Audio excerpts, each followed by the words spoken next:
माझं नाव हर्षिता आहे. माझं जीवन खूपच आनंदात चाललं होतं. सगळं काही अगदी व्यवस्थित चाललं होतं. मग अचानक माझ्या आयुष्यात एक असे वळण आले ज्याने माझे संपूर्ण आयुष्य उद्ध्वस्त करून टाकले. हा तोच माणूस होता ज्याच्यावर मी खूप प्रेम केले होते, ज्याच्यावर मी सर्वात जास्त विश्वास ठेवला. मला हे माहीत नव्हतं की जो माणूस मला प्रेम करतो असं दाखवतो तो खरोखर मला प्रेम करत नाही, तर फक्त दिखावा करत आहे. जगात काही लोक असेही असतात जे प्रेमाच्या नावाखाली समोरच्याला इतका त्रास देतात की त्या व्यक्तीचं मन पूर्णपणे तुटून जातं. माझी गव्हर्नमेंट जॉब होती. मी शाळेत शिक्षिका म्हणून काम करत होते. देवाच्या कृपेने आमच्या घरी कोणत्याही गोष्टीची कमी नव्हती, कारण माझ्या वडिलांचा सुद्धा गव्हर्नमेंट जॉब होता आणि माझे मोठे भाऊ डॉक्टर होते. 2 बहिणींचे लग्न झाले होते आणि आता माझा लग्नाचा नंबर होता. पण मला सध्या नोकरी करायची होती आणि लग्नाचा विचार माझ्या मनात नव्हता. मात्र लग्नाचे स्वप्न माझ्या मनात होतं. मी इतर लोकांना बघायची की लग्नानंतर त्यांचे काही दिवस खूप आनंदात जातात आणि माझ्या मनात असं स्वप्न होतं की माझं लग्न झालं की मी सुद्धा माझ्या पतीसोबत असेच काही आनंदाचे क्षण घालवेल. पण मला हे ठाऊक नव्हतं की माझ्या नशिबात काय लिहिलं आहे. सध्या मी माझ्या नोकरीवर लक्ष केंद्रित करत होते, कारण ती नोकरी मला खूप कष्टानं मिळाली होती. गव्हर्नमेंट जॉब मिळण्यासाठी खूप मेहनत करावी लागते. माझ्या भावाचे लग्न होणार होते आणि मी खूप आनंदात होते. शाळेतून घरी आल्यावर मी शॉपिंगसाठी जायची. माझ्या आईवडिलांनी कधीच मला रोखलं नव्हतं. ते नेहमी मला माझ्या मनाप्रमाणे वागू द्यायचे. सगळे लोक माझ्यावर खूप प्रेम करत होते. आमचा खूप मोठा परिवार होता, पण गेली 2 वर्ष आम्ही वेगळं घर घेऊन राहत होतो. जीवन छान चाललं होतं. भावाच्या लग्नाची शॉपिंग झाली होती. माझी होणारी वहिनी खूप छान होती. दिसायला सुंदर आणि शिकलेली होती. भावानं तिला पसंत केलं होतं आणि आम्हालाही ती आवडली होती. अखेर भावाचं लग्न झालं. आम्ही सगळ्यांनी खूप मजा केली. वहिनी आमच्या घरी आली. काही दिवसांनी घरातले पाहुणेही निघून गेले आणि आम्ही पुन्हा आमच्या दैनंदिन जीवनात व्यस्त झालो. मी पुन्हा माझ्या नोकरीवर जायला लागले आणि भाऊही आपल्या हॉस्पिटलमध्ये कामावर जाऊ लागला. दोन्ही बहिणी त्यांच्या सासरला परत गेल्या आणि घर पूर्णपणे रिकामं झालं. घरी आता फक्त आई आणि वहिनी राहायला लागल्या. वहिनी आल्यामुळे आमच्या घरात खूप आनंदाचं वातावरण होतं. वहिनी खूप सुसंस्कारी होती. आईवडिलांचं खूप ऐकत होती आणि आपल्या पतीची खूप सेवा करायची. माझ्यावर अगदी बहिणीसारखं प्रेम केलं जायचं. मी माझ्या वहिनीला पाहून असा विचार करायची की माझंही सासर होईल, तेव्हा मी सुद्धा माझ्या सासरच्या लोकांवर असंच प्रेम ओतत राहील, त्यांची सेवा करीन. जसं माझे आईवडील वहिनीची खूप स्तुती करतात तसे माझे सासू सासरेही माझं कौतुक करतील. मला आवडतं जेव्हा कोणी माझं कौतुक करतं आणि प्रशंसा त्यालाच मिळते जो त्याचा खरा हकदार असतो. एक दिवस शाळेची सुट्टी झाल्यावर मी बराच वेळ शाळेच्या गेटजवळ उभी राहिले, पण अजूनही माझा ड्रायव्हर मला घ्यायला आला नव्हता. आमच्या घरचा स्वतःचा ड्रायव्हर होता, जो रोज सकाळी मला शाळेत सोडायचा आणि संध्याकाळी घ्यायला यायचा. पण आज ड्रायव्हरला यायला खूपच उशीर झाला होता. मी ड्रायव्हर काकांना कॉल केला. ते म्हणाले, मॅडम गाडी रस्त्यात खराब झाली आहे. गाडी दुरुस्त करतो आहे. तुम्ही काळजी करू नका. काही वेळ शाळेतच थांबा. मी लवकरच गाडी दुरुस्त करून येतो किंवा दुसऱ्या गाडीची व्यवस्था करतो. मी त्यांना म्हटलं, नाही नाही काका, तुम्ही त्रास करून घेऊ नका. मी टॅक्सी करून घरी जाईल. काका म्हणाले, मॅडम काय बोलता आहात? तुम्हाला टॅक्सी करून घरी जायची गरज नाही. मी काकांना सांगितलं, तुम्ही काळजी करू नका. आरामात गाडी दुरुस्त करून घ्या. मी टॅक्सीने घरी जाईल. मी काकांना समजावलं आणि मग शाळेच्या गेटपासून पुढे जाऊन टॅक्सी थांबवायला लागले. पण कोणताही टॅक्सीवाला थांबायला तयार नव्हता. मग मी विचार केला की इथल्या रस्त्यावरून मला टॅक्सी मिळत नाहीये. मला पुढे जाऊन बघावं लागेल. कदाचित पुढे कुठेतरी टॅक्सी मिळेल. हेच विचार करत मी रस्ता ओलांडत होते, तेव्हा अचानक माझी एका गाडीला धडक बसली. मी खाली पडले आणि माझ्या हातातून माझी पर्सही बाजूला पडली. अचानक तिथे ट्रॅफिक जाम झालं. सगळीकडे गर्दी जमली. लोक चिंतेत पडले की मला इजा तर नाही झाली ना. जे लोक गाडीत बसले होते त्यांनी पटकन गाडीचं दार उघडलं आणि ते धावत माझ्याकडे आले आणि म्हणाले, सॉरी सॉरी, तुम्हाला लागलं तर नाही ना? आम्ही लक्ष दिलं नाही. मग मीही त्यांना सॉरी म्हटलं आणि सांगितलं की काही झालं नाही. माझ्या ड्रायव्हर काकांची गाडी खराब झाली आहे. ते रस्त्यात गाडी दुरुस्त करत आहेत. त्यांना येण्यासाठी वेळ लागेल. मी याच विचारात होते, त्यामुळे रस्ता ओलांडताना मी लक्ष दिलं नाही. तुमच्या गाडीला धडक लागण्यात माझीही चूक आहे, म्हणून मी तुम्हाला सॉरी बोलते. माझं असं बोलणं ऐकून त्या लोकांच्या चेहऱ्यावर हसू आलं होतं. गाडीतून एक तरुण मुलगा उतरला आणि एक 16-17 वर्षांचा दुसरा मुलगा होता आणि एक वयस्कर बाई होती. कदाचित त्या दोघांची आई असावी. त्यांनी वारंवार मला विचारलं, तुला कुठे लागलं तर नाही ना? ते म्हणाले, काही हरकत नाही, आम्ही तुला घरी सोडतो. पण मी अनोळखी लोकांसोबत कधीही कुठे जायची नाही. मला चांगलं वाटत होतं की ती आंटी वारंवार माझी काळजी करत होती. त्या वारंवार विचारत होत्या, तुला कुठे लागलं तर नाही ना? मला तुझी खूप काळजी वाटते आहे. चल, आम्ही तुला डॉक्टरांकडे घेऊन जातो किंवा तुला घरी सोडतो. मी त्यांना म्हटलं, so sweet of you aunty, पण मला कुठे लागलं नाही आहे. मी अगदी ठीक आहे.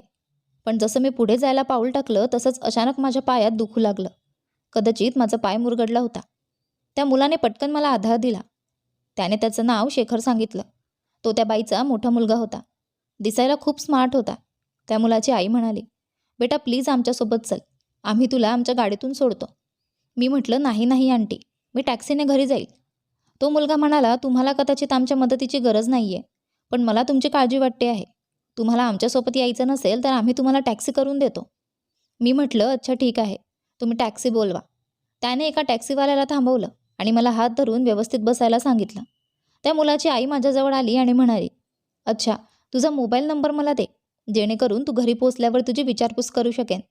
ती आंटी मला खूपच चांगली वाटली, कारण त्यांची वागणूक खूप छान होती.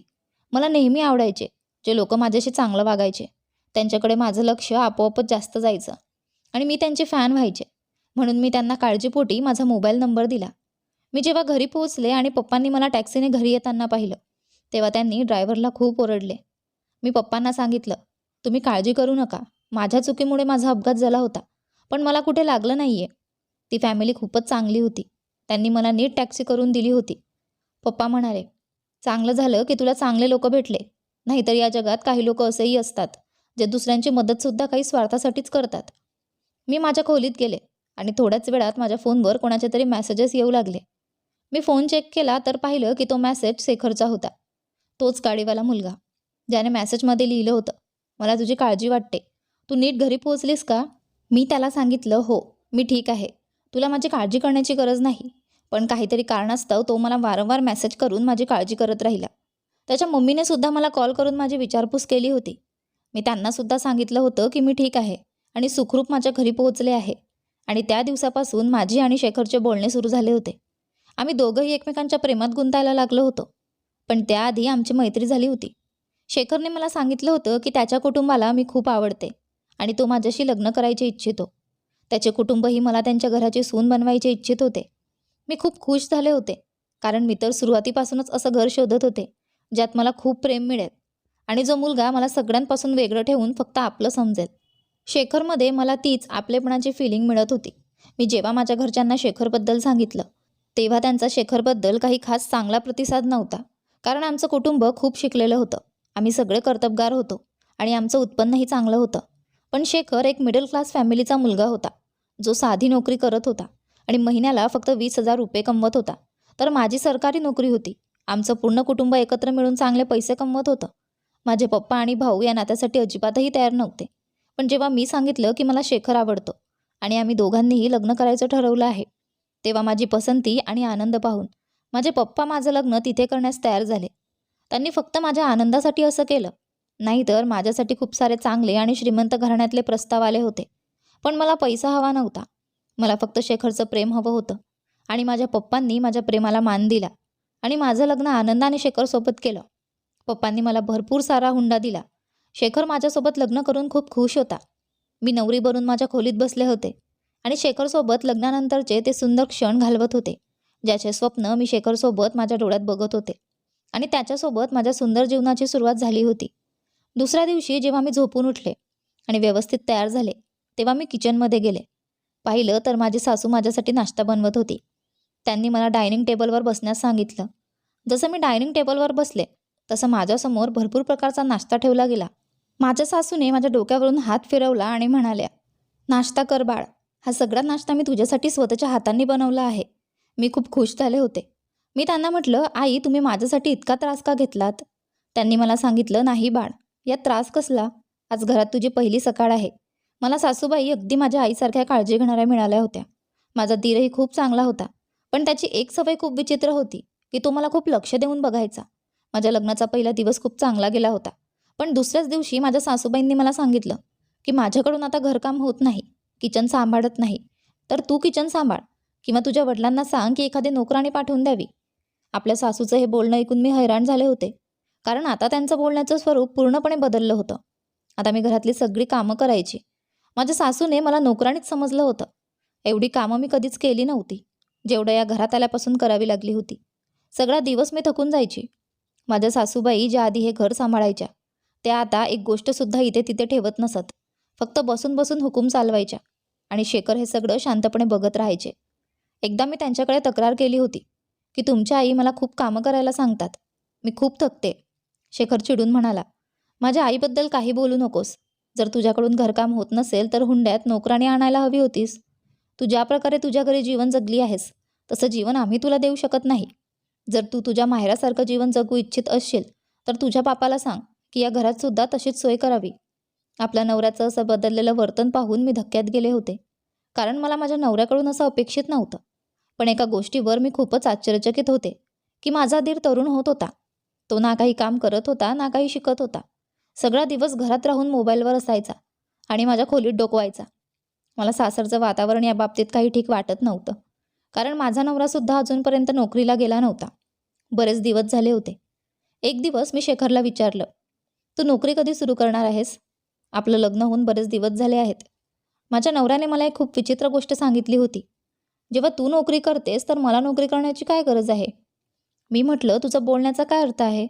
माझा नवरा म्हणाला, तू लग्नाआधी शिक्षकाची नोकरी करत होतीस ना, तर आत्ताही करत राहा.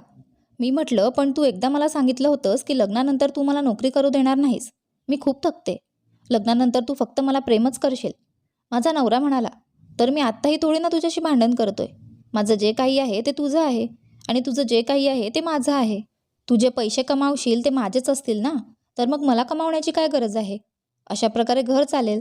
मी माझ्या नवऱ्याला म्हटलं, पण लग्नानंतर मी नोकरी करणार असेल तर माझ्या घरचे काय म्हणतील? माझा नवरा म्हणाला, लग्नाआधीसुद्धा तर तू नोकरी करत होतीस ना, तेव्हा तुझ्या पॅरेंट्सनी तुला कधी काही बोललं नाही. जरी तुमच्या माहेरची परिस्थिती पूर्णपणे ठीक होती. आम्ही मध्यमवर्गीय लोक आहोत. इथे राहून जर तू नोकरी करशील तरच आपलं घर चालेल. मी तुझ्याशी लग्न केलं कारण मला शांततामय जीवन हवं होतं. मी कोणतीही नोकरी करत नाही. फक्त लोकांना एखादी नवीन योजना सांगून त्यांना मूर्ख बनवत राहतो. अशा कामातून मला थोडेफार पैसे मिळतात. आता तुला नोकरी करावी लागेल आणि तुझा पगार माझ्या हातात आणून ठेवावा लागेल. माझ्या नवऱ्याच्या बोलण्यावर मी खूप रागावले होते. मी म्हटलं, मी असं काही करणार नाही. मला माहीत नव्हतं की तुझं खरं रूप असं आहे. माझा नवरा म्हणाला, आता तूही आमच्या जीवनाचा भाग झाली आहेस आणि तू मोठ्या घरातील आहेस. त्यामुळे तुझे स्वप्नही मोठे असतील. तुला सासरच्या घरात आल्यावर तुझे स्वप्न पूर्ण करायचे नाहीत का? मी माझ्या नवऱ्याला म्हणाले, नाही, असं काही नाही. तुम्ही मला जसं ठेवाल मी आनंदी राहील. मला धन दौलतीपेक्षा तुमच्या प्रेमाची गरज आहे. माझा नवरा म्हणाला, पण नोकरी तुला करावीच लागेल. त्याने माझे केस पकडून धमकावलं आणि म्हणाला, जर नोकरी केली नाही तर तुझ्यासोबत इतकं वाईट होईल की तू मृत्यूसाठी प्रार्थना करशील. त्याने मला इतक्या वाईट पद्धतीने घाबरवलं की मी नोकरी करण्यास भाग पडले. मी त्याच्या बोलण्याचं गांभीर्य ओळखलं होतं. दुसऱ्या दिवशी मी माझी शाळेतील नोकरी पुन्हा सुरू केली. मी फक्त काही दिवस सुट्टी घेतली होती, कारण मला नोकरी सोडून फक्त 15च दिवस झाले होते. या घरात माझ्याशी खूप वाईट वागणूक होत होती. माझा नवरा स्वतः मला शाळेत सोडून यायचा आणि सुट्टी झाल्यावर स्वतः मला घरी घेऊन यायचा. एकदा सगळे लोक बसले होते आणि मी घरातील कामात व्यस्त होते. माझी सासू म्हणाली, हे घर खूप लहान वाटतं.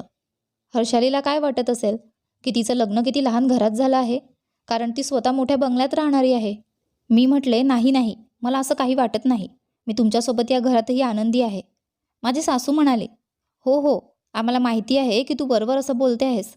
मी म्हटलं, नाही, मला खरंच असं काही वाटत नाही. मला फक्त तुमचं प्रेम हवं आहे, बाकी काहीच नाही. माझी सासू म्हणाली, हो, पण माझ्या मुलाचं स्वप्न होतं की तो मोठ्या बंगल्यात राहील. आम्हाला वाटलं होतं की तुझ्या वडिलांनी तुझ्या हुंड्यात प्रॉपर्टी देखील दिली असेल, पण त्यांनी फक्त थोडासा हुंडा देऊन तुझं लग्न उरकलं. तिच्या या बोलण्यावर मी अचानक तिला पाहिलं की ती काय बोलते आहे. मला पाहून माझी सासू थांबली, पण थोड्या वेळाने पुन्हा त्याच विषयाला धरलं. माझी सासू वारंवार माझ्यासमोर हीच गोष्ट बोलत होती. शेखर खूप त्रस्त आहे. आम्हाला वाटत होतं की श्रीमंत घरातून सून आणून आम्ही आमची आर्थिक परिस्थिती सुधारू, पण आमची सून काही कामाची नाही. मी माझ्या सासूचं बोलणं ऐकून माझ्या नवऱ्याला विचारलं, शेखर, तुम्ही का त्रस्त आहात? कशामुळे त्रस्त आहात? शेखर म्हणाला, खरं तर मी माझा स्वतःचा व्यवसाय सुरू करायचा विचार करतोय. मी म्हटलं, हे तर खूप चांगलं आहे. मग तुम्ही कधी नवीन व्यवसाय सुरू करताय? शेखर म्हणाला, खरं तर मी कोणतीही नोकरी करत नाही, कारण मला दुसऱ्याच्या हाताखाली काम करणं अजिबात आवडत नाही. मला माझा स्वतःचा व्यवसाय सुरू करायचा आहे. त्यासाठी मला पैशांची गरज आहे. मला 5 कोटी रुपयांची गरज आहे. मी थोडा धक्का खाऊन म्हटलं, काय? माझा नवरा म्हणाला, तुला पैसे आणून द्यावेच लागतील, कारण मी तुला किती दिवस नोकरी करून देऊ? जर तुला तुझी नोकरी सोडायची असेल तर तुला मला व्यवसाय सुरू करून द्यावा लागेल. मी म्हटलं, शेखर, तुम्ही हे काय बोलताय? मी कुठून इतक्या पैशांची सोय करू? माझा नवरा म्हणाला, मला 5 कोटी रुपयांची गरज आहे आणि ते तुला आणून द्यावेच लागतील. तुझ्या वडिलांकडे जा आणि त्यांना सांग, ते तुला नक्कीच हे पैसे देतील. शेवटी तू एवढ्या श्रीमंत वडिलांची मुलगी आहेस. आम्ही तुझ्याकडून हुंड्यामध्ये फार काही घेतलं नाही. मला वाटलं होतं की तुझा बाप हुंड्यामध्ये 2-4 गाड्या, प्रॉपर्टी आणि थोडी कॅश देईल. पण त्याने तुला अक्षरशः रिकाम्या हातांनी आमच्या घरी पाठवलं आहे. आता तू जाऊन या सगळ्या गोष्टींची मागणी कर. फक्त 5 कोटींची गोष्ट कर. बाकी नंतर बघू. माझ्या नवऱ्याच्या या बोलण्यावर माझ्या मनात आलं की त्याच्या तोंडावर एक थप्पड मारावी. मला माहीत नव्हतं की तो एवढा स्वार्थी आणि लोभी आहे. मी माझ्या सासूकडे पाहिलं आणि म्हणाले, आई बघा ना शेखरला काय झालंय. हे म्हणत आहेत की मी माझ्या घरी जाऊन 5 कोटी रुपये आणावेत. माझे आईवडील तुमच्याबद्दल काय विचार करतील. लग्नाआधी तुम्ही तुमच्या घराची खूप स्तुती करत होतात. तुम्ही म्हणायचाच की मी तुमची सून नाही तर मुलगी आहे. मग आता मी माझ्या आईवडिलांकडे पैसे कसे मागू, तेही 5 कोटी रुपये, जी एक खूप मोठी रक्कम आहे. माझा नवरा म्हणाला, हो पण तुझ्या घरच्यांसाठी एवढी रक्कम देणं काही मोठं काम नाही. त्यांच्यासाठी हे काहीच नाही. माझी सासू म्हणाली, उद्या तू तुझ्या माहेरी जाशील आणि तुझ्या वडिलांना सांगशील की तुझ्या नवऱ्याच्या व्यवसायासाठी 5 कोटी रुपयांची गरज आहे. मी माझ्या सासूला म्हटलं, मी असं काहीच करणार नाही. माझी सासू म्हणाली, अरे आम्ही तुला याचसाठी तर आपल्या घरात सून करून आणलं आहे. आणि जर आमचा मुलगा व्यवसाय करेल तर सर्वात जास्त फायदा तुलाच होईल ना. मी माझ्या सासूला म्हटलं, नाही आई, माझा नवरा जितकं कमावतोय मी त्यातच आनंदी आहे. आणि मीही तर नोकरी करते ना. तुमच्या सांगण्यावरूनच मी नोकरी सुरू केली आहे. हो, मी एवढं करू शकते की शेखरला माझ्या पप्पांच्या ऑफिसमध्ये नोकरी लावू शकते. काही मी कमावेन, काही शेखर कमावेल. असं करत आपण आपलं आयुष्य काढू. तेवढ्यात माझ्या नवऱ्याने मला जोरात थप्पड मारली आणि म्हणाला, मी तुझ्या बापाकडे नोकरी करणार नाही. मला जर नोकरीच करायची असती तर कुठेही करू शकलो असतो. मला माझा स्वतःचा व्यवसाय सुरू करायचा आहे. तू काय करते. मी आयुष्यभर मिडल क्लासमध्ये राहून जगू का. मला एक लक्झरी लाईफ जगायची आहे. मला तुझ्याकडून खूप अपेक्षा होत्या, पण तू माझ्या सगळ्या अपेक्षांवर पाणी फेरत आहेस. मी म्हटलं, म्हणजे तुम्ही माझ्याशी लग्न फक्त यासाठी केलं होतं की तुम्हाला मी पैसे कमवून देणारी मशीन वाटले. मी तुझ्या गरजा पूर्ण करण्यासाठी माझ्या माहेरी जाऊन तुला पैसे आणून देऊ, तुझ्यासाठी नोकऱ्या करू. तो म्हणाला, हो हो, मी यासाठीच तुझ्याशी लग्न केलं होतं, नाहीतर माझ्यासाठी खूप मुली होत्या. शेखरचं हे बोलणं ऐकून माझं हृदय तुटून गेलं, कारण त्याने खूप मोठी गोष्ट बोलली होती.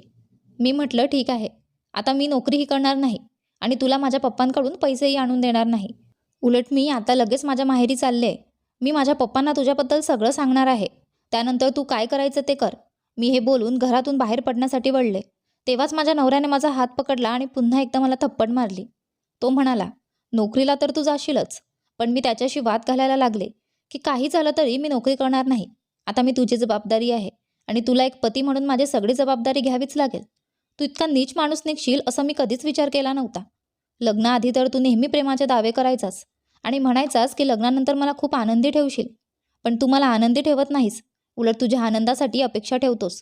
माझी सासूही माझ्याजवळ आली आणि माझे केस पकडून म्हणाली, जर असं आहे तर आजपासून तुझं खाणं पिणं बंद आणि तुला कुणालाही भेटू दिलं जाणार नाही.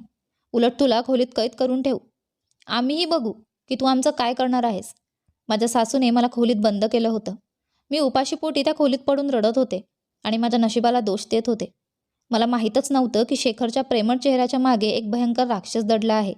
हे लोक किती स्वार्थी होते, ज्यांनी मला आपल्या घरची सून म्हणून फक्त यासाठी निवडलं होतं की माझ्यामुळे त्यांचं घर चालू शकेल आणि हे लोक मिडल क्लास आयुष्यातून बाहेर पडून एक लक्झरी आयुष्य जगू शकतील.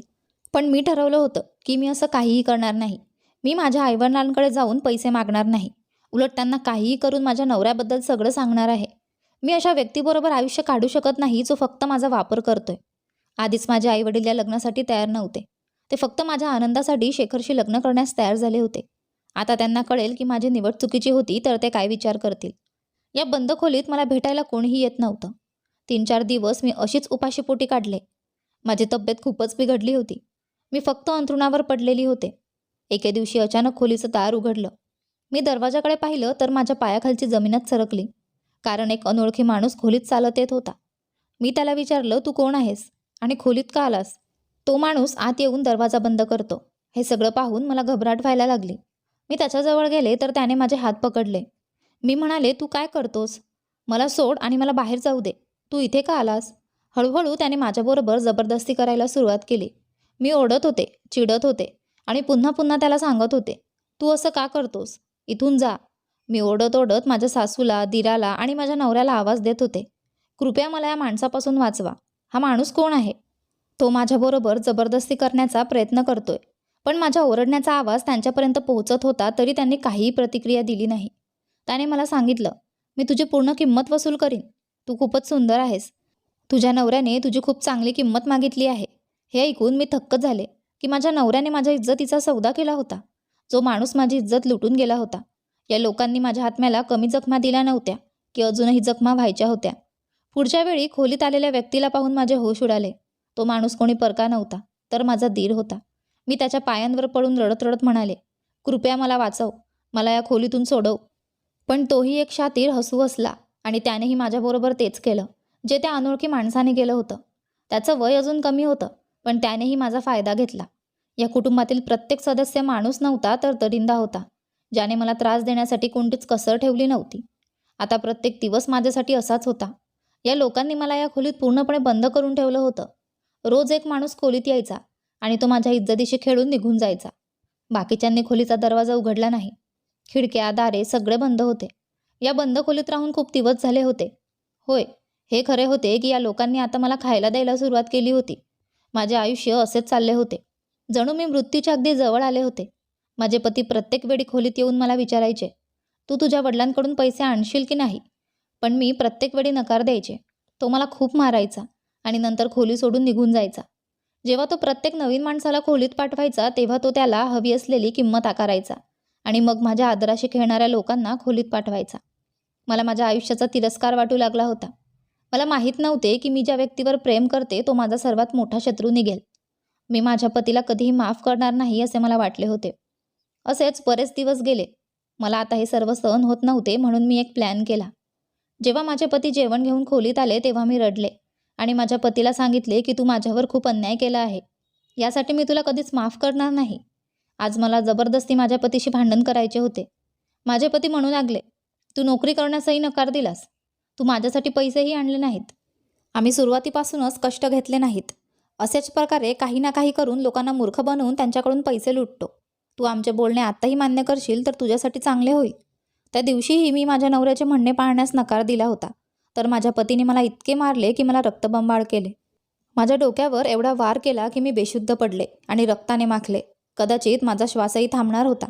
जेव्हा माझ्या सासू खोलीत आल्या आणि मी बेशुद्ध पडलेले पाहिले आणि माझ्या डोक्यातून खूप रक्तस्राव होत आहे हे दिसले, तेव्हा त्या आपल्या मुलाला म्हणाल्या, तू हे काय केलेस? जर ती मेली तर तिच्या घरच्यांना काय उत्तर देणार? माझा नवरा खूप रागावला होता. जेव्हा माझ्या सासूने मला स्पर्श करून तपासण्याचा प्रयत्न केला तेव्हा त्या म्हणाल्या, तिचे श्वास चालत नाही. माझ्या सासूबाई खूप घाबरल्या होत्या. ती म्हणाली, हिला लवकर दवाखान्यात घेऊन चल. त्यांनी मला लवकरात लवकर दवाखान्यात नेले. माझ्या सासूबाई म्हणाल्या होत्या की शुद्धीवर आल्यानंतर तिने सर्व काही सांगितले तर तू मोठ्या संकटात पडू शकतो आणि जर ती मेली तर ते आपल्यासाठी फायदेशीर ठरेल. माझ्या सासूबाई म्हणू लागल्या, मला असे वाटते ती वाचणार नाही. तिच्या घरच्यांनी काही विचारलं तर ती पायऱ्यांवरून पडल्याचं सांग.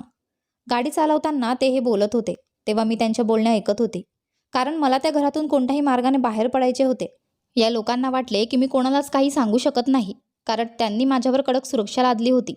ना माझ्याकडे मोबाईल होता ज्याच्या माध्यमातून मी कोणाशी बोलू शकत होते, आणि नाही या लोकांनी माझी खोली उघडली होती. मी थोडक्यात श्वास रोखून ठेवला होता, जेणेकरून या लोकांना वाटेल की माझी स्थिती खूप गंभीर आहे. हे लोक घाबरलेले मला रुग्णालयात नेत होते. जेव्हा मला रुग्णालयात दाखल केले गेले तेव्हा माझ्या हातात एक चांगली संधी होती. जेव्हा डॉक्टर माझा चेकअप करण्यासाठी आले तेव्हा डॉक्टरांनी माझ्या सासू आणि पतीला खोलीबाहेर काढले. माझ्या डोक्यातून भयंकर रक्त वाहत होते. डॉक्टरांनाही असं वाटत होतं की माझी स्थिती खूप गंभीर आहे. माझी स्थिती खूप गंभीर होती, पण मी जागरूक होते आणि मी ठरवून असे नाटक केले होते की मी मरणार आहे. मी आता डॉक्टरच्या सोबत अगदी एकटी होते. मी पाहिलं की जेव्हा सगळे लोक गेले तेव्हा मी लवकरच डॉक्टरचा हात पकडला आणि त्यांना माझ्या सासरच्यांबद्दल सगळी माहिती सांगितली. मी डॉक्टरांना म्हटलं की हे लोक असा व्यवसाय करतात. मी त्यांच्या घरी पैसे आणले नाहीत. त्यामुळे या लोकांनी माझी इज्जत विकून पैसे कमवायला सुरुवात केली. मी डॉक्टरच्या समोर रडत होते. डॉक्टर म्हणाले की मी तुमची मदत करण्यास तयार आहे. डॉक्टरांनी सर्व माहिती पोलिसांना सांगितली आणि माझे उपचार सुरू केले. डॉक्टरांनी माझ्या सासरच्यांना जाऊन सांगितलं की तुमच्या सुनेच्या डोक्यावर गंभीर जखम झाली आहे, ज्यामुळे ती कोमात गेली आहे आणि तुम्हाला माहिती आहे की कोमामध्ये गेलेला माणूस इतक्या लवकर परत येत नाही. हे ऐकून अचानक माझे सासू आणि पतीच्या चेहऱ्यावर हास्य आले. माझ्या पतीने विचारले, माझी पत्नी बरी कधी होईल? डॉक्टर म्हणाले, तुमच्या पत्नीला बरे होण्यास अजून खूप वेळ लागेल. तोपर्यंत तिला रुग्णालयात ठेवावे लागेल आणि जर यामध्ये रुग्ण कोमातून बाहेर आले तर तिच्या काही गोष्टी लक्षात राहू नाही शकत. हे ऐकून माझे पती आणि सासू मनात खूप आनंदी झाले होते. त्यांनी सांगितले, की आम्ही आमच्या रुग्णाला घरी घेऊन जाऊ इच्छितो. डॉक्टर म्हणाली, नाही, तुम्ही त्यांना घरात घेऊन जाऊ शकत नाही, कारण त्यांच्या उपचारासाठी रुग्णालयात ज्या सुविधा आहेत ते घरी नसतात. माझ्या सासूने माझ्या पतीला सांगितले की हिला इथेच राहू दे. डॉक्टरांनी म्हटले की जर ती बरी झाली तरी तिला काहीच आठवण राहणार नाही. याचा अर्थ ती आपल्या बाबतीत काहीही सांगू शकत नाही. पण त्यांच्याकडे माझ्या उपचारासाठी पैसे नव्हते. आता त्यांनी माझ्या घरच्यांना फोन करून सांगितले की पायऱ्यांवरून पडल्यामुळे माझ्या डोक्यात गंभीर जखम झाली आहे. तेव्हा माझ्या घरचे माझ्यासाठी खूप चिंतेत झाले आणि लवकरच रुग्णालयात आले. माझा भाऊ स्वतः एक सर्जन डॉक्टर होता. येथे आल्यावर जेव्हा त्याने डॉक्टरांशी चर्चा केली तेव्हा त्याला सर्व सत्य माहिती झाले. भाऊ म्हणाला की आता आपण अशी एक योजना बनवू की तुझ्या सासरचे कुणाला सामना देऊ शकणार नाहीत.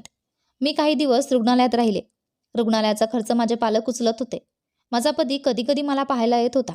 या दरम्यान मला कळाले की माझ्या दीराला एका मुलीवर प्रेम झाले आहे आणि त्याला लवकरात लवकर विवाह करायचा आहे. ती मुलगी खूप श्रीमंत कुटुंबातील होती.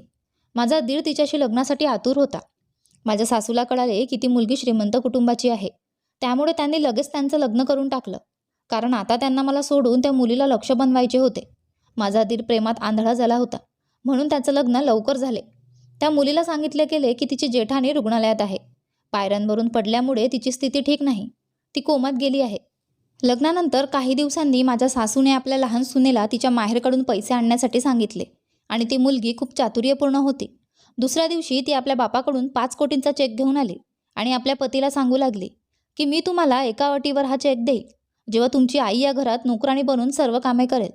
तुम्हाला हे पैसे तुमच्या व्यवसायात गुंतवायचे आहेत आणि मला आलिशान जीवन द्यायचे आहे. त्यामुळे आपण तुमच्या भावापासून आणि तुमच्या आईपासून वेगळे राहू.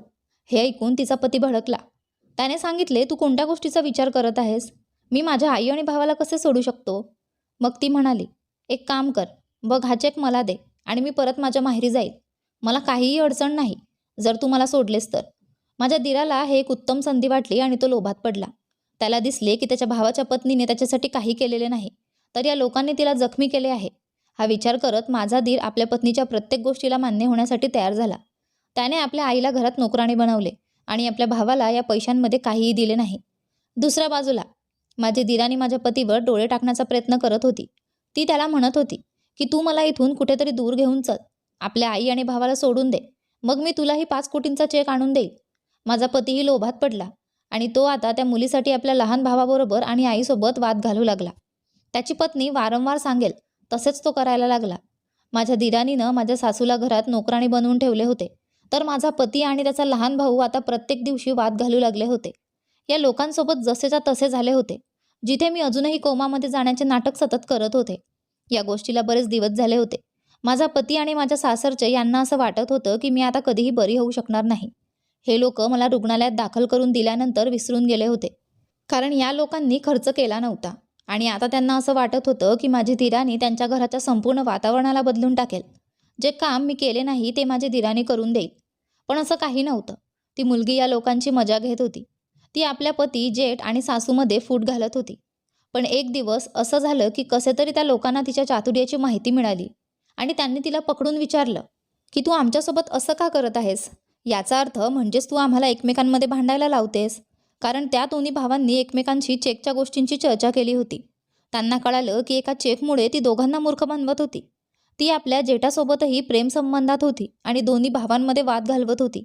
तिने सासूला घरात नोकराणी बनवून ठेवले होते. दोन्ही भाऊ एकमेकांमध्ये खूप वाद घालत होते आणि आपल्या आईला कोणीही महत्त्व देत नव्हते. अशा प्रकारे या लोकांच्या घरात बराच गदारोळ झाला. जेव्हा या लोकांना त्या मुलीची खरी गोष्ट कळाली की ती सर्वांना एकत्रित करून मूर्ख बनवत आहे, तर त्यांनी तिच्यासोबतही तेच करण्याचा प्रयत्न केला जो या लोकांनी माझ्यासोबत केले. पण या मुलीच्या बाबतीत हे लोक तिच्या इज्जतीचा सौदा करू शकत नव्हते, कारण ही मुलगी दुसरी कोणी नाही तर एक पोलीस इन्स्पेक्टर होती. जेव्हा डॉक्टरांनी माझी संपूर्ण गोष्ट पोलिसांना सांगितली, तर या लोकांची खरी गोष्ट जाणून घेण्यासाठी पोलिसांनी संपूर्ण योजना बनवली होती आणि या लोकांची खरी सत्यता ते आपल्या डोळ्यांनी पाहू इच्छित होते. म्हणून त्यांनी आपल्या एका महिला कॉन्स्टेबलला माझ्या दीराला आकर्षित करण्यासाठी सांगितले.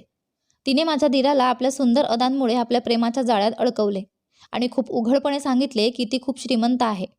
माझ्या सासरचे लोभी होते, म्हणून ते तिच्या लोभात पडले. जेव्हा ती घरात आली तेव्हा तिने प्रत्येक काम योजनेनुसार केले. तिने या तिघांना एकमेकांच्यामध्ये खूप भांडण करायला भाग पाडलं आणि मग अशा प्रकारे समजलं की हे लोक खूप लोभी आहेत आणि कोणत्याही स्तरावर खाली जाऊ शकतात. जेव्हा हे लोक तिच्यावर हात उचलायला जाणार होते तेव्हा पोलीस घरात आले आणि माझ्या सासरच्यांना अटक करण्यात आली आणि त्यांना हेही सांगितले गेले की रुग्णालयात जाण्याच्या नंतर हे सर्व काही कोणीतरी दुसरं नाही तर मी सांगितले आहे. माझ्या सासरच्यांना असं वाटत होतं की मी कोमामध्ये गेली आहे. मी त्यांना फसवण्याचा कधीच प्रयत्न करू शकत नाही. पण असे नव्हते. मी सजग होती आणि मी डॉक्टरला सगळं सांगितलं होतं. डॉक्टर आणि पोलिसांच्या मदतीने हे सगळं शक्य झालं होतं. असे लोक जे मुलींना हुंडा उत्पीडनाने त्रास देतात, त्यांच्यासाठी आपल्या कायद्यात कठोर शिक्षा ठरवण्यात आली आहे. या लोकांना अटक करण्यात आली होती आणि कठोर शिक्षा देण्यात आली होती. कारण हे लोक त्यांच्या सुनांना घरातील सून म्हणून नाही, तर नोट छापणारी मशीन म्हणून समजत होते. जी त्यांची गोष्ट मानत नाही, तर हे लोक तिची इज्जत विकून तिच्याकडून पैसे कमवत होते. जर प्रत्येक आई आपल्या मुलाला महिलांची इज्जत करणे आणि मेहनत करणे शिकवेल, तर कदाचित तो मुलगा महिलांचा असा गैरवापर करणार नाही. जेव्हा माझी सासू स्वतः अशी होती, तर तिचा मुलगा का असा नाही असणार? त्यांनी कधीही आपल्या मुलाला मेहनत करणे शिकवले नाही. सध्या या गोष्टीला बराच वेळ झाला आहे. मी पोलीस प्रशासनाची खूप आभारी आहे, ज्यांनी मला इतकी मदत केली आणि त्या लेडी डॉक्टरची ज्याने माझी गोष्ट ऐकली. ज्यांनी माझ्या सासरच्या लोकांना खोटं सांगितलं की मी कोमामध्ये गेले आहे. माझ्या घरच्यांनी सुद्धा माझी खूप मदत केली होती. आता मी आपल्या कुटुंबासोबत आपल्या माहेरामध्ये राहते आणि मी पुन्हा काम करणे सुरू केले आहे. मी माझ्या या कथेतून त्या मुलींना जागरूक करू इच्छिते, जे लग्नानंतर आपल्या सासरच्या लोकांच्या अत्याचारांना चुपचाप सहन करतात. मला माहीत आहे की सासरमध्ये जाण्याच्या नंतर मुलगी आपले तोंड बंद करतात. तिला काहीच करता येत नाही, कारण तिला अत्यंत असहाय्य करण्यात येते. जसं मला या लोकांनी कैदेत ठेवले होते, तसं मला या कैदेतून बाहेर पडण्याचा काही उपाय दिसत नव्हता. त्यामुळे मला या लोकांच्या कैदेतून बाहेर पडून बाहेरच्या जगात जाऊन लोकांकडून मदत मागायला हवी होती. आपल्या हक्कांसाठी उभे राहणे शिका. जर तुम्ही चुपचाप आपल्या सासरच्या लोकांच्या अत्याचारांना सहन करत राहिलात, तर त्यांना अत्याचार करण्यास आणखी प्रोत्साहन मिळेल. असे जीवन जगण्यापेक्षा माणसाने विवाहच करू नये. कारण लग्नापूर्वी काही सासरच्या लोकांचे स्वरूप जसे दिसते, लग्नानंतर ते तसे नसते. त्यामुळे तुम्ही जागरूक राहा आणि अत्याचाराच्या विरोधात आवाज उठवा. आपली लढाई स्वतःच लढा. मित्रांनो, मला आशा आहे की तुम्हाला आमची कथा आवडली असेल. जर तुम्हाला कथा आवडली असेल तर व्हिडिओला लाईक करा. चॅनलवर नवीन असाल तर चॅनलला सबस्क्राईब करा आणि हो, नोटिफिकेशन बेल दाबा, जेणेकरून पुढील व्हिडिओचे अपडेट तुम्हाला सर्वात आधी मिळतील. धन्यवाद.